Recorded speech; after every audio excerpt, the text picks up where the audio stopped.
Welcome to Monteverde, Costa Rica, one of the most magical cloud forests on Earth.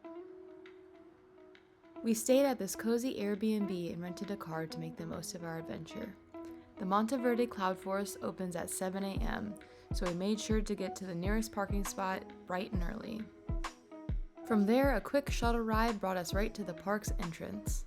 To truly experience the wonders of Monteverde, we booked a guided tour, and let me tell you, it was worth every penny. Actually, welcome at the Cloud Forest. It's amazing, right? Most of the time the people get a little confused between rainforest and cloud forest. Even the locals call this place rainforest sometimes, but it's not, right? It's not a rainforest.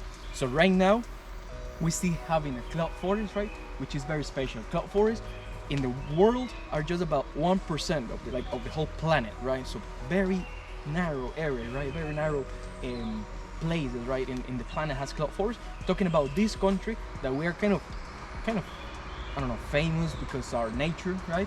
In this country that we try to protect the most, only 2% of the country can be considered cloud forest. The cloud forest of Monteverde is very special. It's actually a little different compared with the other cloud forest in Costa Rica, because it's like a island, right? From San Jose to the western of Costa Rica, where we are.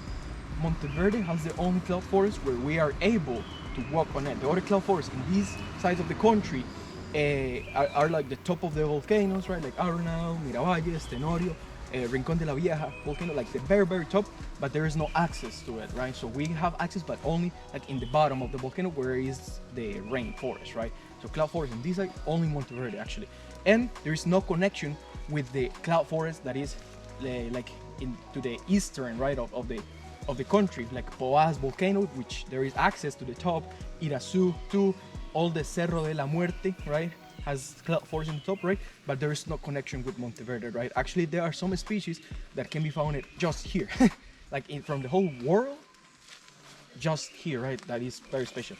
Our guide was incredibly knowledgeable, pointing out wildlife and sharing secrets of the forest with us.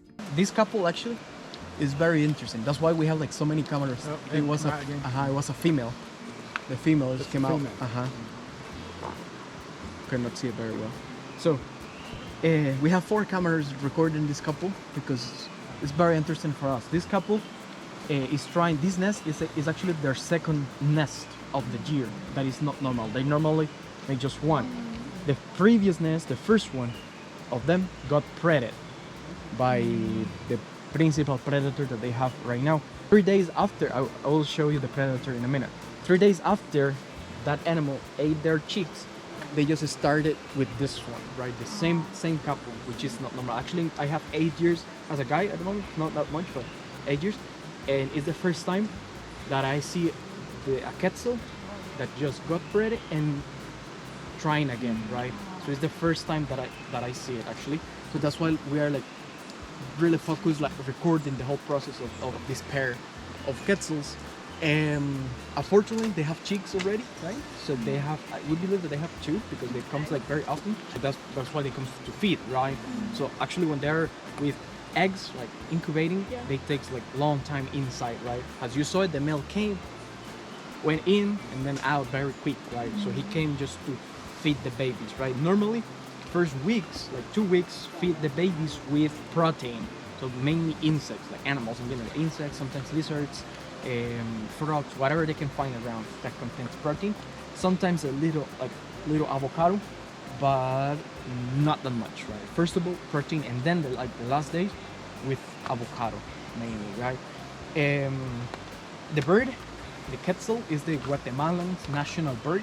It's not Costa Rican national bird, it's Guatemalan's national bird. Sadly, in that country, they don't think that much in protection or conservation of the ecosystems. Actually, they're thinking a lot of like agriculture, like farming, stuff like that. They're cutting down everything, right? Deforestation, right? So it's not that easy to find this bird in that country. Most of the Guatemalans have to come to Costa Rica to see their national bird. So the bird used to be found in Mexico, south of Mexico. I think there's still some around there. In Guatemala, right? Very few of them. And then Costa Rica. Thanks to his expertise, we were lucky enough to spot not 1, not 2, but 3 resplendent Quetzals. One of the most fascinating sights here is the strangler ficus. These unique trees begin life in the canopy and they grow downward. Their roots wrap around a tree and kill it, leaving it hollow on the inside. Everywhere you look, aerial plants are clinging to the trees. There are ferns, mosses, orchids, bromeliads. There was just life on top of life here. The plants are especially adapted to absorb the moisture from the mist in the air.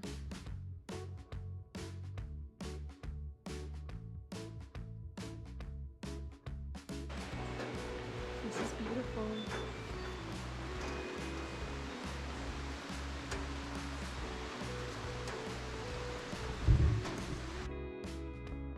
Amid the greenery, the heliconias add a pop of color with their striking exotic flowers. These plants are a favorite for hummingbirds and are a vital part of the cloud forest's delicate web of life.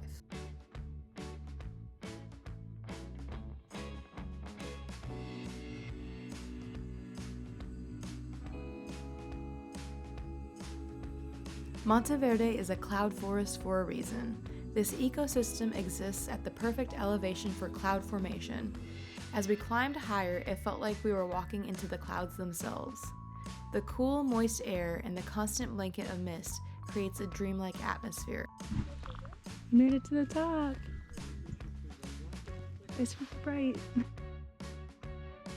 Monteverde is a haven for hummingbird enthusiasts, boasting a remarkable diversity of these vibrant creatures. Over 20 species of hummingbirds have been recorded in the area, making it one of the richest hummingbird habitats in the world.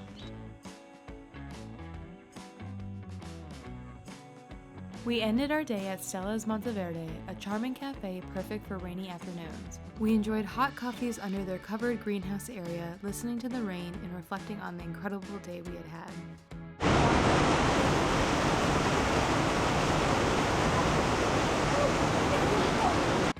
From spotting quetzals to walking around in the clouds and finding peace in the rain, this was an experience we'll never forget.